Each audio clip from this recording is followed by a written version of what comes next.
સમાચાર પંચમહાલથી મળી રહ્યા છે, જ્યાં બીએસપીના શૈલેષ ઠાકરે પરત ખેંચ્યું ઉમેદવારી પત્રક। બીએસપી ઉમેદવારે પોતાની ઉમેદવારી ફોર્મ પાછું ખેંચ્યું। શૈલેષભાઈ બીએસપીના ઉમેદવાર શૈલેષભાઈ ઠાકરે ઉમેદવારી પત્ર પરત ખેંચ્યું। આપણી સાથે શૈલેષભાઈ ઠાકર છે, તેમની સાથે સીધી વાત કરીશું। કયા કારણોસર આપણે જે પોતાની ઉમેદવારી પરત ખેંચી? ના, એમાં કારણોનો બહુ સવાલ નથી।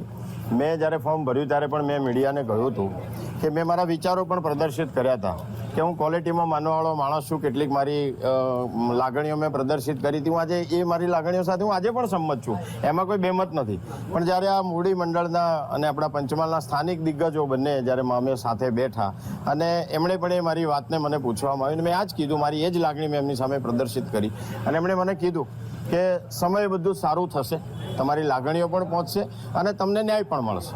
શૈલેષભાઈ, નારાજગી કઈ વાતને લઈને છે? નારાજગી જેવું મેં તે દિવસે પણ કહ્યું હતું, આજે પણ કહું છું કે નારાજગી હું મહત્વાકાંક્ષી માણસ છું જ નહીં। હું ક્યારેય હું મારા પોતાના માટે કોઈ દાવ પર આવી જવું એ પ્રકારનો હું માણસ જ નથી।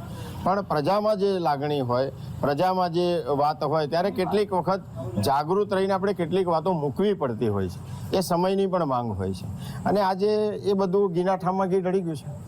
તમામ વાતે આપ સમાધાન થઈ ગયું? જી બિલકુલ। શૈલેષભાઈ, આપે અપક્ષમાંથી પણ ઉમેદવારી નોંધાવી હતી, પૂરેપૂરી લડી લેવાના મૂડમાં હતા? હા, પૂરેપૂરા આપણે લડી લેવાના મૂડમાં હતા। હું એથી વિશેષ કહું તો જ્યારે અમારે કાલે આ બધી ડિસ્કશનો થયા ત્યારે હું મારી મિટિંગ લઈને જ બેઠો હતો। અમે બધું પ્લાનિંગ કરતા હતા, તાલુકા વાઇઝ શું કરવું, કેવી રીતે પહોંચીશું આ તે, અને સંજોગવશાત એ બધાની લાગણીઓ મારી સાથે આવી, બધા અમારે મળવાનું થયું ને જે રીતે ચર્ચા થઈ, અને જાહેર જીવન છે એમાં ક્યારેક ચર્ચા, ક્યારેક આપણા દિગ્ગજ નેતાઓની કેટલીક લાગણીઓને ધ્યાનમાં લેવી પડતી હોય છે અને મારી લાગણીઓને પણ એ જ્યારે સમજ્યા છે ત્યારે સીધી વસ્તુ છે કે આપણે એ સાથે કેટલીક વખત સંમત થવું પડતું હોય છે। શૈલેષભાઈ, છેલ્લો પ્રશ્ન, બંને દિગ્ગજ નેતાઓ તરફથી શ્યોરિટી શું મળી છે આપને? શ્યોરિટીનું જો જાહેર જીવનમાં ક્યારેય કમિટમેન્ટ નથી હોતું અને કમિટમેન્ટ લઈને જો આપણે કોઈ કામ કરીએ તો એ મને પણ, મારા માટે પણ એ વ્યાજબી નથી। કમિટમેન્ટની કોઈ વાત એમાં આવતી નથી। મને એ આશ્વાસન આપવામાં આવ્યું છે કે નારાજગી હતી, શ્યોરિટી, કમિટમેન્ટ તો કંઈ મળ્યું છે, ત્યાર પછી તમારી નારાજગી દૂર થઈ? ના, કમિટમેન્ટ લેવાય પણ નહીં, મારાથી એવું કહેવાય પણ નહીં, કમિટમેન્ટ ક્યારેય ના હોય। વાત એટલી જ હતી કે મારા જે શબ્દો હતા હું આજે ફરીથી બી રિપીટ કરું છું ને એ જ શબ્દોમાં એમણે મને એ જ વાત કરી કે તમારી જે નારાજગી છે, તમે જે કહો છો એ વાતનું ધ્યાન રાખવામાં આવશે અને તમને પણ સમય ન્યાય મળશે।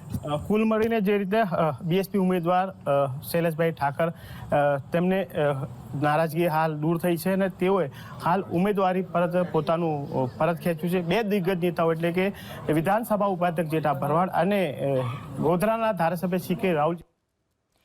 તો પંચમહાલથી બીએસપીના શૈલેષ ઠાકરે જ્યારે પોતાનું ઉમેદવારી પત્રક પાછું ખેંચ્યું અને શૈલેષભાઈનું કહેવું છે કે બીજેપીના નેતાઓ સાથે વાત થઈ, ઘીના ઠામમાં ઘી પડી ગયું અને ઉમેદવારી પત્રક પાછું ખેંચી લીધું।